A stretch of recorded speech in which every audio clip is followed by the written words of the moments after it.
السلام علیکم اسلم بھائی، کیا حال چال ہے، کیسے ہیں؟ اللہ تعالیٰ کا احسان ہے. Thank you sir. ماشاءاللہ، اللہ تعالیٰ نے نا آپ کو بڑی صلاحیت دی ہے بولنے کی نا. میں آپ کا اور خادم ہوں. کافی ٹائم ہو گیا میں سن رہا تھا آپ کو. جی سر. اچھا، میرا جو بیسیکلی تعلق ہے، میں کسی فرقے کو اپناتا نہیں ہوں. جی سر. میں ایز اے ریسرچر جو ہے نا بات کرنا چاہتا ہوں آپ سے. ڈفرینٹ سیکس کو میں اسٹڈی کر رہا ہوں. جی سر. آپ کی کافی ویڈیوز میں نے دیکھی، جس میں لاسٹ ایک ویڈیو میں نے دیکھی، اس میں آپ نے ایک ذکر کیا جس میں وہ نبی کی جو حدیث ہے اس کا آپ نے ذکر کیا. حوض کوثر کے اوپر آپ نے کہا کہ جو ان کے اصحاب کو لایا جائے گا تو اس پہ نبی کہیں گے کہ میرے صحابی ہیں. لیکن صحیح بخاری کی حدیث ہے، یہ بالکل سند کے بالکل. ساتھ ثابت ہے. اس کے اندر ایک جو بالکل آپ نے جواز دیا کہ اس کے بعد جو فوراً مرتد ہو گئے، ٹھیک ہے، نبی کی وفات کے بعد جو مرتد ہوا، اس میں آپ نے حضرت عمر کو، حضرت ابو بکر کو اور باقی جو اصحاب تھے، بلکہ جو خلفاء جو بنے ان کو آپ نے جو ہے نا ان کا نامزد کیا بالکل. ان کو. تو بالکل. اس کے اندر اگر آپ اس کو دیکھیں، اگر اس حدیث میں جو میرا موقف ہے یا جہاں تک میں نے اسٹڈی کیا، اس کے اندر کہیں یہ نہیں لکھا کہ نبی کی وفات کے فوراً اسی دن کے اوپر. آپ نے جو اس کا ترجمہ منذ کیا اس ان میں آپ نے یہ فارقتهم، کہا جب کہ سے آپ ان سے بچڑ گئے. تو نبی صلی اللہ علیہ وسلم کب ان سے جی بچڑ جی گئے تھے بالکل، نا؟ جب نبی کی وفات کے بعد. جی جی نہیں، جی جی وفات کے بعد نہیں ہے کہ وفات تو 100 سال بعد بھی وفات ہے نا. دیکھیں الفاظ جو بخاری کے ہیں، الفاظ جو بخاری کے ہیں وہ اس طرح ہیں. میں آپ کو دکھا دیتا ہوں. وفات تو 200 سال بعد بھی ہے نا. کوئی مرتد ہو جاتا ہے نا تو وہ نبی صلی اللہ علیہ وسلم کے بعد ہی مرتد ہوا نا. کوئی ابھی زمانے میں مرتد ہو جائے جی جی جی جی 1400 سال کے بعد، وہ بھی صحیح ہے. وہ بھی نبی صلی اللہ علیہ وسلم کے وفات کے بعد ہی مرتد ہوا. لیکن بخاری یہ نہیں کہتا. بخاری کی جو حدیث ہے، نبی صلی اللہ علیہ وآلہ وسلم کی جو روایت ہے، میں آپ کو دکھا دیتا ہوں. یہ کتاب ہے اس میں تو صحیح صحاب کا بخاری. ورڈ یوز ہے نا. ابھی جو مرتد ہوگا وہ صحابی تو نہیں ہوا. ابھی سن لو نا بھائی. جی جی، کیا آپ نے کیا بولا؟ کیا بولا ابھی؟ میں کہہ رہا ہوں اگر آپ نے کہا کہ ابھی جو مرتد ہوا، ابھی اس دور میں بھی مرتد ہو گئے وفات کے بعد، لیکن اس میں جو حدیث میں لفظ ہے وہ اصحاب کا ورڈ یوز کیا ہے نا ہاں نہیں، کہ اصحاب جو عرض ہے ہے. وہ مرتد ہو گئے. ہاں، ابھی جو مرتد ہیں اس کی بات نہیں ہو رہی ہے. بعد میں جو 5 سال 10 سال کے بعد جو مرتد ہوئے ان کی بھی بات نہیں ہو رہی ہے. یہ صحیح بخاری ہے، چابدار ہے تراث العربی. دیکھیں یہ حدیث نمبر ہے 4625. کتاب التفسیر ہے. وَكُنْتُ عَلَيْهِمْ شَهِيدًا مَا دُمْتُ فِيهِمْ فَلَمَّا تَوَفَّيْتَنِي كُنْتَ أَنْتَ الرَّقِيبَ عَلَيْهِمْ وَأَنْتَ عَلَى كُلِّ شَيْءٍ شَهِيدٌ. یہ اس آیہ کی تفسیر ہے. یہاں پر وہی ہے، یا رب اصحابی، اے میرے، ان کو جنت کی طرف نہیں حوض کوثر سے بگایا جائے گا نا، تو میں کہوں گا یا رب یہ میرے جی صحابہ جی ہیں. جی ایک منٹ میں ہائی لائٹ کر دوں. ایک منٹ میں اس کو فل پیج کرتا ہوں تاکہ سب کو اچھی طرح نظر آئے. پھر آپ کی طرف آتے ہیں. تو وہ کہیں گے انک لا تدری ما احدثوا بعدک. آپ کو پتہ نہیں ہے کہ ان لوگوں نے آپ کے بعد دین میں کیا بدعتیں داخل کی ہیں. ان لوگوں نے، میں تو قرآن کی آیت کی تلاوت کروں گا نا، کہ یہ قرآن کی جو آیت ہے. فیقال، کہا جائے گا، یعنی اللہ کی جانب سے جواب آئے گا، ان هؤلاء لم يزالوا مرتدین علی اعقابهم منذ فارقتهم. یہ لوگ ہمیشہ سے مرتد رہے ہیں، اپنے آباء و اجداد کی دین پہ واپس گئے. عقاب بولتے ہیں وہ پیر کی ایڑی کو، اور عقاب بولتے ہیں جد و آبا کو بھی عقاب بولتے ہیں. تو یہ لوگ یہ مرتد ہو گئے، یہ پھر گئے اپنے آبا کی دین سے باہر گئے. کب سے؟ منذ فارقتم، جو ہی آپ سے فراق حاصل ہوئی ہے. یہ ایک حدیث، دو حدیث، یہ کئی حدیث ہے بخاری میں اور مسلم میں بھی. جو ہی آپ کی فراق حاصل ہوئی ہے، تو یہ جو ہے جو ہی نبی صلی اللہ علیہ وسلم کی فراق ہوئی ہے، وہ اسی وقت سے یہ مرتد رہے ہیں. تو یہ مانین زکوٰۃ نہیں ہے. یہ مانین زکوٰۃ ویسے بھی مسلمان تھے، کلمہ گو تھے. یہ کوئی اور ہے ہی نہیں. نبی صلی اللہ علیہ وسلم کے وفات سے اگر آپ دیکھیں کوئی واقعہ ہوا ہی نہیں سوائے ابو بکر عمر عثمان کی خلافت. انہوں نے خلافت پہ قبضہ کیا. قریش نے یہ سب ایک ہی پارٹی تھی، ابو بکر عمر عثمان ابو سفیان، یہ لوگ قریش کی جو پارٹی تھی، ٹھیک ہے نا. ان میں انصار بھی کچھ شامل تھے. ان لوگوں نے جو امامت پہ قبضہ کیا، اس نبی صلی اللہ علیہ وسلم کے وفات ہی سے کچھ اور ہوا ہی نہیں، صرف یہی واقعہ پیش آیا، ٹھیک ہے نا. اور اسلام میں کوئی اور نبی صلی اللہ علیہ وسلم نے سے خطاب کہ آپ کو پتہ نہیں کہ انہوں نے آپ کے بعد دین میں کیا بدعت داخل کی ہے. نبی صلی اللہ علیہ وسلم کے وفات کے فوراً بعد دین میں کوئی بدعت، کچھ بھی بدعت داخل نہیں ہوئی ہے نا بھائی. نماز تو اگر چینج ہوئی تو بعد میں ہوئی ہے نا، فوراً تو نہیں ہوئی ہے. اور مثلا روزہ کے احکام وغیرہ جو بھی تبدیلیاں ہیں، جو تبدیلی اس وقت لائی گئی ہے نا، وہ کیا ہے؟ وہ امامت پہ قبضہ ہے، خلافت پہ قبضہ ہے. جی بولیں. بالکل ٹھیک ہو گیا. اچھا، یہ بات میں آپ کی اگر اس بات کو ایگری کرتے بھی ہیں ٹھیک ہے. جی سر. اور پھر آپ جو نہج البلاغہ کا خطبہ نمبر 225 ہے اس کے بارے میں کیا تفصیل کریں گے؟ جو خط لکھا مولا علی نے ابو سفیان کو جب جنگ صفین سے پہلے، اس کے اندر کیا اس میں واضح الفاظ تھے مولا علی کے کہ مجھے بھی ان لوگوں نے خلیفہ چنا جنہوں نے باقی پچھلے 3 کو چنا.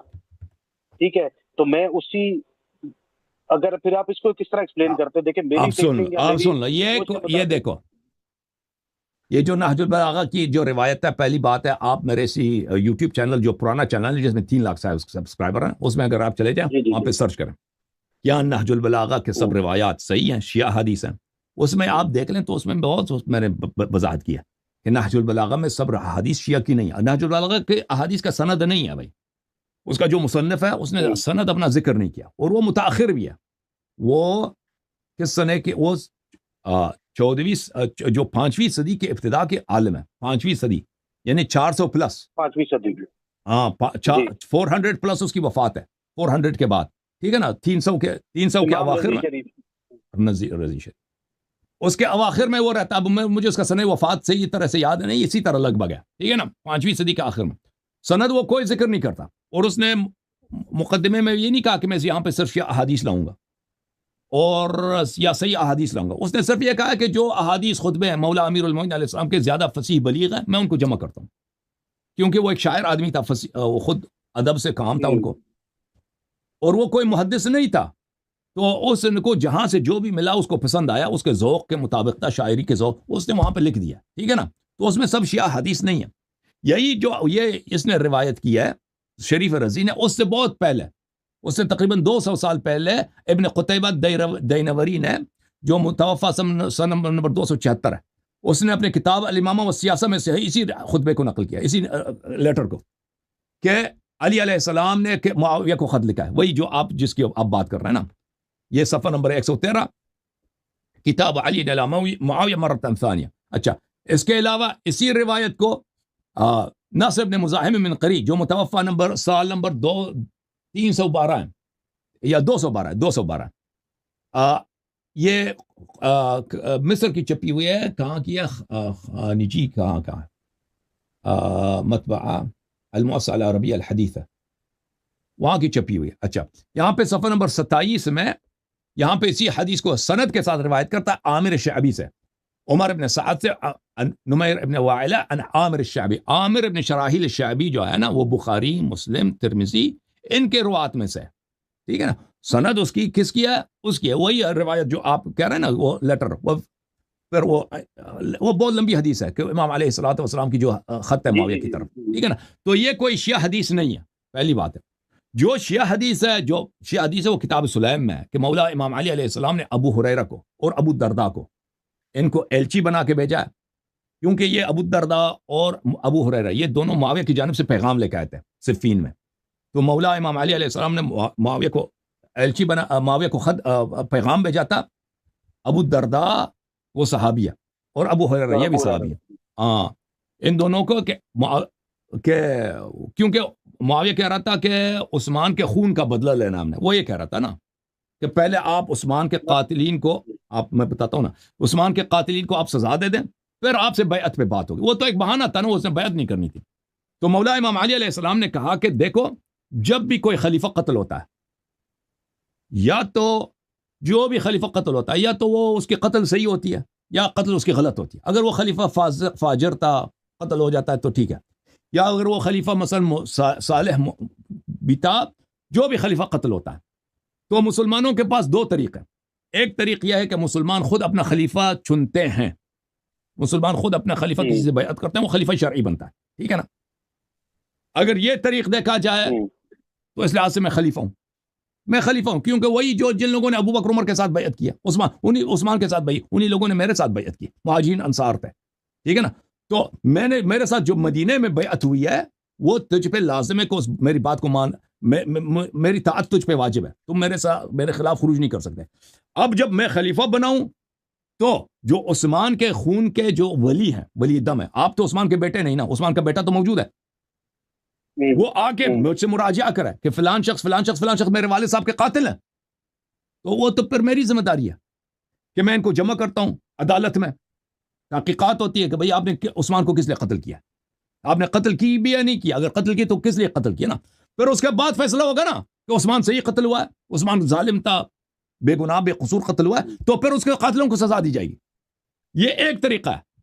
دوسرا طریقہ یہ ہے کہ اگر اللہ اور رسول صلی اللہ علیہ وسلم نے کسی کو اپنا جانشین بنایا ہو، اور مجھے بنایا ہے غدیر خم میں، اور یہ پھر مولا علیہ السلام کے الفاظ ہیں کہ یہ تو میرے حجت کے لیے، میرے دلیل کے لیے اور زیادہ مضبوط ہے کہ مجھے بنایا، میری اطاعت سب امت پہ واجب کر دیا، پھر تو تم پھر بھی اس عقیدے کے مطابق پھر بھی تمہیں حق نہیں ہے کہ تم یہ بہانہ کر دو کہ میں نے عثمان کے خون کا بدلہ لینا، ٹھیک ہے نا؟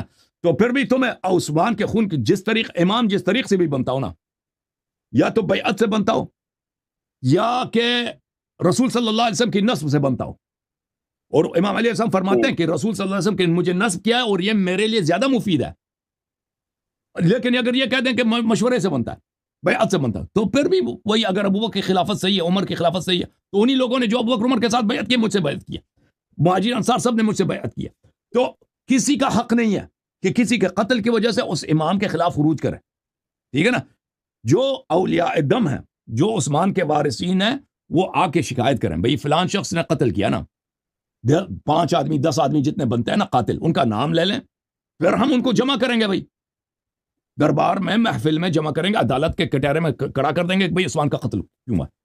اور بات یہ تھی کہ وہ جن لوگوں نے عثمان کو قتل کیا تھا نا، وہ سب کو معلوم تھا، وہ خود صحابہ ہی تھے جنہوں نے بڑے بڑے، طلحہ زبیر تھا، عائشہ نے خود فتویٰ دیا تھا، تو یہ سب عثمان کے خون ایک بہانہ تھا، اور یہ کبھی نہیں چاہتے تھے کہ ایسا وہ کہیں نہیں چاہتے تھے کہ ایسا عدالت برپا ہو کہ وہاں پہ عثمان کے خون کو پوچھا عثمان کیوں قتل ہوا ہے، ٹھیک ہے؟ وہ ایک سیاسی نعرہ بازی تھی لوگوں کو بیوقوف بنانے کے لیے، جو عام مسلمان ہیں، کیونکہ عام مسلمان مدینے سے دور تھے، بالخصوص شام والے، جو معاویہ کی اصلی فوج تھی، پاور بیس تھا شام میں، وہ تو معاویہ کے مدینے کے حالات سے ناواقف لوگ تھے نا، وہ تو علاقہ ہی دوسرا تھا، وہاں پہ تو مشہور کرایا تھا کہ یہاں پہ معاویہ نے مشہور کرایا تھا کہ عثمان جو ہے مظلوم قتل ہوا ہے، اور اس کے بغاوتیوں کا لشکر ہے، امام علیہ السلام کا جو لشکر ہے، خود امام علیہ السلام نے قتل کرایا، بلکہ تو ان سے بدلہ لیتے ہیں، انہوں نے ان کے ہاں یہ مشہور کرایا گیا تھا نا، جن لوگوں کو پتا تھا، مثلا عثمان کے جو بیٹے تھے، عثمان کے جو بتیجے تھے، ان کو تو پتا تھا قاتل کون ہے، وہ خود نہیں عدالت نہیں چاہتے تھے نا، کیونکہ عثمان کا اگر پروفائل کھول جاتا تھا نا، تو پھر وہ تو بہت لمبی پروفائل ہے کہ وہ کیوں قتل ہوا ہے، اس کی اپنی اس میں کتنی غلطی تھی نا، عثمان کی اپنا اس میں کتنا رول تھا، تو اہل سنت کی کتابوں سے بھی ثابت ہے نا، وہ پروفائل دیکھیں، اس چیز پہ تو کوئی اختلاف نہیں ہے، وہ تو دیکھیں اگر آپ ائمہ اہل سنت کی کتابیں پڑھیں گے، اس میں بھی سارے واقعات لکھے ہوئے ہیں کہ اپنے رشتہ داروں کو جو ہے انہوں نے وہ پوزیشن دی، یا جو ان کے گورنر تھے وہ ان کے خلاف ہوئے۔ دیکھیں علی بھائی، یہاں تک جہاں تک بات ہے، میں آپ سے اتفاق کرتا ہوں، دیکھیں اگر بات ہے مولا علی کی محبت کی، ٹھیک ہے، تو مولا علی سے بڑھ کے تو دیکھیں نبی کے بعد اگر کسی کا مقام ہے تو وہ مولا علی کا ہے، ٹھیک ہے، اور مولا علی سے محبت کا تقاضا بھی ہمیں پھر یہی کہتا ہے کہ جہاں تک مولا علی گئے، ہم وہاں تک چیزوں کو جو ہے نا کنٹریبیوٹ کریں، اس سے آگے ہم نہ چلیں۔ ایک اگر دنیاوی مثال لے لیں، اگر کسی مثال کے طور پہ اگر ہمارے والد کی کئی لڑائی ہو جاتی ہے، ہمارے والد کی لڑائی ہے کسی کے ساتھ، اور ہم جا کے کھڑے ہوتے ہیں ان کے پاس، اور ہمارا والد ہمیں کہہ دے کہ یار یہاں پہ خاموشی اختیار کر لو، تو پھر ہمارا حق نہیں بنتا کہ ہم اپنے والد سے آگے بات کریں۔ تو مولا علی کا مقام تو بہت بڑا ہے نا، کہ جہاں تک دیکھیں مولا علی نے بات کی، جہاں تک ذکر ہے معاویہ کا، وہاں تک تو بات کی سمجھ آتی کہ وہ ان کے دشمن تھے، انہوں نے یہ تو اہل سنت اب نہ مانے تو یہ ان کی ایک ہٹ درمی ہے کہ ان کی اپنی کتابوں میں جو ہے نا وہ ساری واقعات یہ لکھے ہوئے کہ ان پہ تبرہ بھی ہوا، ساری باتیں، حضرت امام حسن کو کیسے شہید کیا، مولا علی کو کیسے شہید کیا، پھر حضرت امام حسین کی شہادت۔ لیکن ان ساری باتوں کے باوجود بھی اگر آپ دیکھیں، جو آپ نے بات کی کہ وہ مرتد ہو گئے بالکل جب وہ نبی کے وفات کے بالکل بعد، تو اگر ہم دیکھتے ہیں، میں ابھی ہے نا اس کو ذرا سا وہ کنکلوژن کی طرف آتے ہیں، چاہے وہ باغ فتح کا مسئلہ ہے، مطلب جائیداد فتح کا مسئلہ ہو گیا، یا وہ حضرت ابو بکر سے اختلاف، حضرت عثمان کے ساتھ اختلاف، یا حضرت عمر کے ساتھ اختلاف ہوا، اس کے باوجود بھی آپ دیکھیں کہ مولا علی کی ان سے کوئی جنگ تو نہیں ہے، ان سے ڈائریکٹ کوئی جنگ نہیں انہوں نے لڑی۔ اگر ہم چونکہ اس کو کہہ دیتے کہ چلو انہیں عوام کی مفاد کے لیے جو ہے نا، مسلمان کی امت کی مفاد کے لیے انہوں نے خاموشی اختیار کی، وہی مولا علی کا خطبہ نہج البلاغہ میں موجود ہے، ابو سفیان نے جب آ کے کہا کہ ہم آپ کے ساتھ بیعت کرتے ہیں، ہم جو ہے نا وہ پیدل دیکھیں لوگوں امام کو علیہ السلام سے لڑتے ہیں، ان سے ہیں۔ حتماً لڑتے ہیں، اگر لوگ ان کے ساتھ دیکھیں حضرت ہارون علیہ السلام سامری سے نہیں لڑے، سامری سے لڑے ہیں، دیکھیں اصل موسیٰ علیہ السلام گیا نا کوئی طور، لیڈر کون ہے؟ لیڈر کس کو بنایا؟ ہارون کو بنایا، پریکٹیکلی لیڈر کون بنا ہے؟ پریکٹیکلی سامری لیڈر بنا ہے نا، سامری جادوگر ہے، سادو ایک 420 آدمی، ایک حرام زادہ، ایک کافر منافق جو بظاہر مسلمان ہے، سامری کیرزمیٹک ہے، بولنا آتا ہے، لوگوں کو اس نے ورغلا ہے، اب وہ لیڈر بنا ہے، ٹھیک ہے نا؟ بالکل ایسا ہی۔ ہارون علیہ السلام اس کے خلاف لڑے، اور اس نے اس کی غداری دیکھیں، وہ سامری کی جو غداری وہ چھوٹی نہیں ہے، اس نے سب کو مرتد بنایا، بھائی بچڑے کی عبادت کرائی نا، بالکل ایسا ہی، بالکل ایسا ہی۔ بچڑے کی موسیٰ ہارون علیہ السلام کیوں نہیں لڑے؟ قال ان القوم استضعفونی، یہ قرآن کی آیت ہے، وکادوا یقتلوننی، انہوں میں بالکل کمزور ہو گیا تھا، میرے پاس ساتھی نہیں تھے کوئی، اور یہ مجھے قتل کر دیتے، بھائی میں لڑتا۔ موسیٰ علیہ السلام سے صفائی پیش کی نا، موسیٰ علیہ السلام نے جب پوچھا کہ یہ ہوا آپ کہاں تھے، ہارون سے پوچھا، تو ہارون علیہ السلام نے کیا کہا کہ میں تو بالکل اکیلا تھا، میں لڑتا تو میں قتل ہو جاتا، اور آپ کے جتنے جو 4-5-10 مخلص افراد یہاں پہ تھے وہ بھی میرے ساتھ شہید ہو جاتے نا، وہ تو آپ چاہتے نہیں تھے۔ تو اگر دیکھیں، اگر کوئی شخص دیکھیں ظلم کے خلاف لڑتا نہیں ہے، تلوار نہیں اٹھاتا، تو اس کا مطلب یہ نہیں ہے کہ وہ پر ظلم ہی نہیں ہے، ٹھیک ہے نا؟ بہت سارے رسول صلی اللہ علیہ وسلم 13 سال مکے میں تھے، ان کے اصحاب قتل ہو رہے تھے، بیچارے وہ سمیہ جو ہے، عمار یاسر کی ماں جو ہے، اس کو کس طرح قتل کیا پتہ آپ کو؟ اس کی شرمگاہ میں ڈنڈی ماری ہے، شرمگاہ میں ڈنڈی ماری ہے، اس طرح بے غیرتی کے ساتھ کفار نے اس کو قتل کیا تھا، اس کے والد کو بھی قتل کیا، عمار ابن یاسر، یعنی یاسر رضی اللہ عنہ کو، حضرت یاسر، ان کو بھی شہید کیا گیا تھا نا۔ تو رسول صلی اللہ علیہ وسلم نے نہیں لڑے، اور نہ کسی کو لڑنے کی اجازت دیا، نہ اپنے کسی کو لڑنے کی اجازت، سب کو بولا کہ صبر کرو، برداشت کرو، ٹھیک ہے نا؟ اس طرح تو نہیں ہے کہ اگر کوئی لڑتا نہیں ہے تو ظلم نہیں ہے۔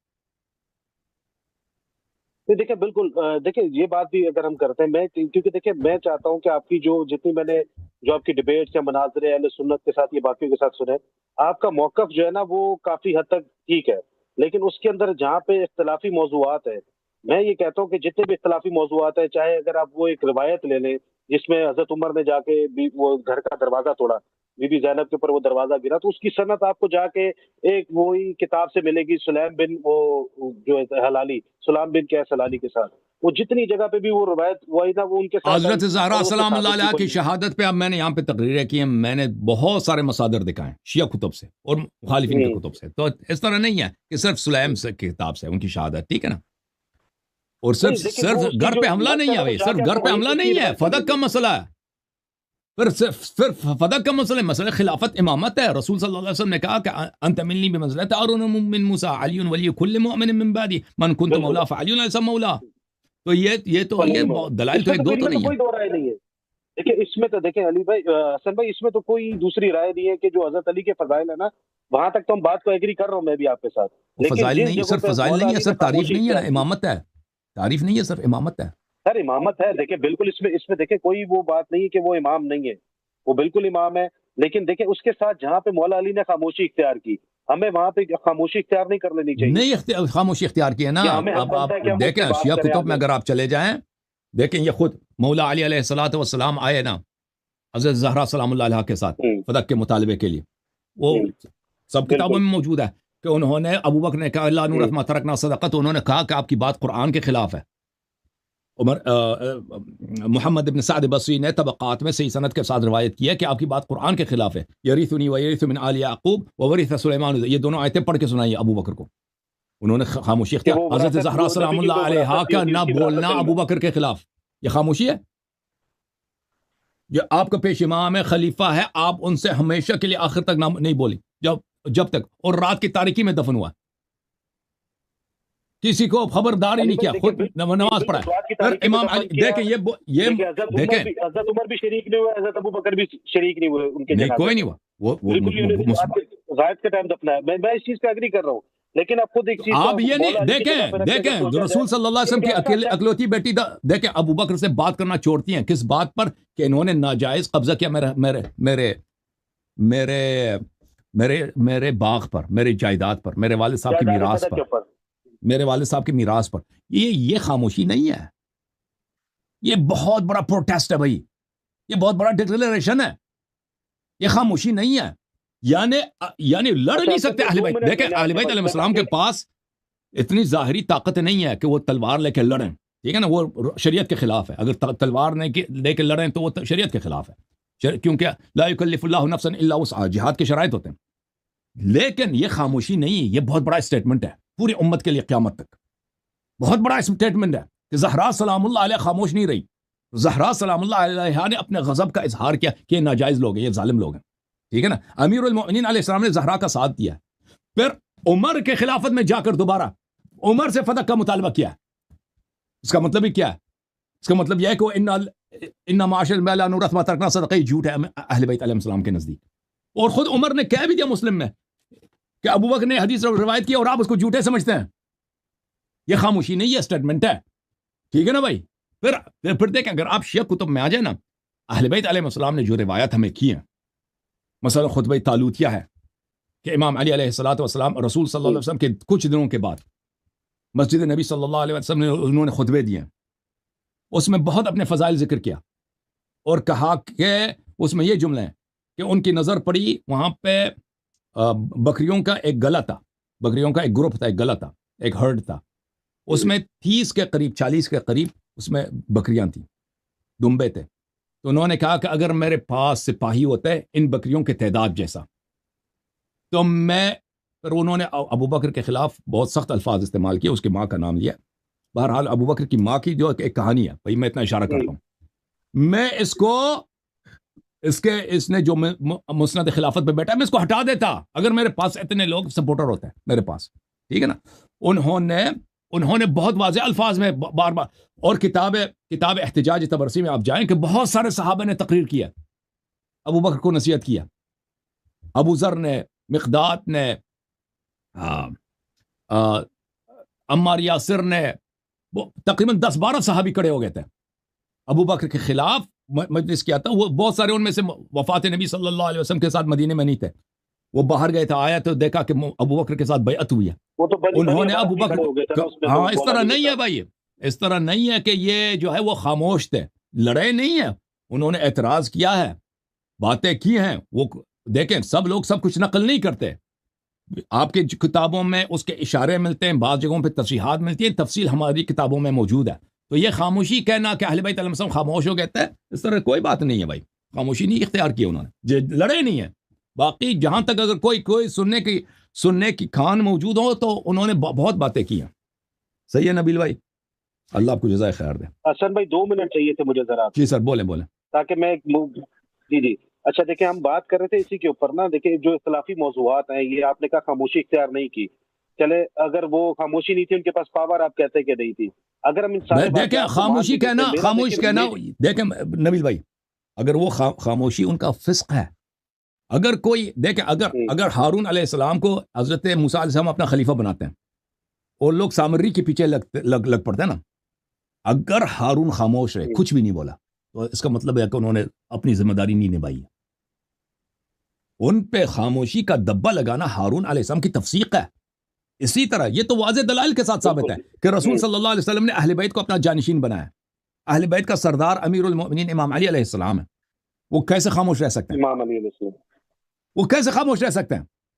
اس امت کے ہارون ہیں، وہ قرآن ناطق ہیں. رسول صلی اللہ علیہ وسلم علی ولی کل مؤمن من بعدی انت منی بمنزلت ہارون انت کنفسی، فرمایا کیا علی خلیفتی فی کل مؤمن من بعدی. یہ سب کہنے کے وہ کیسے، اگر وہ خاموش رہے نا، یہ صرف ابو بکر عمر کی نہیں ہے یہ کہ اس کی خلافت کی صحت ہے. یہ امیر المؤمنین علیہ الصلوۃ والسلام نستجیر باللہ عظیم گناہ کے مرتکب ہوئے ہیں.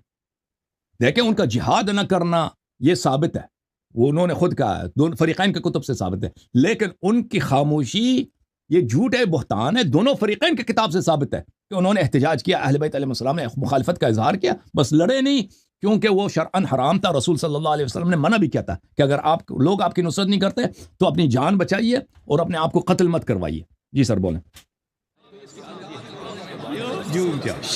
جوم جاؤ، پرواز کرو، کیوں فخر سے سر اٹھا، کیونکہ اللہ تعالیٰ نے تمہیں انتخاب کیا. صراط حق پر صرف تم ہو، صراط ایمان پر صرف کیا، کیونکہ اللہ تعالیٰ نے تمہیں انتخاب کیا. صراط حق پر صرف تم ہو، صراط ایمان پر صرف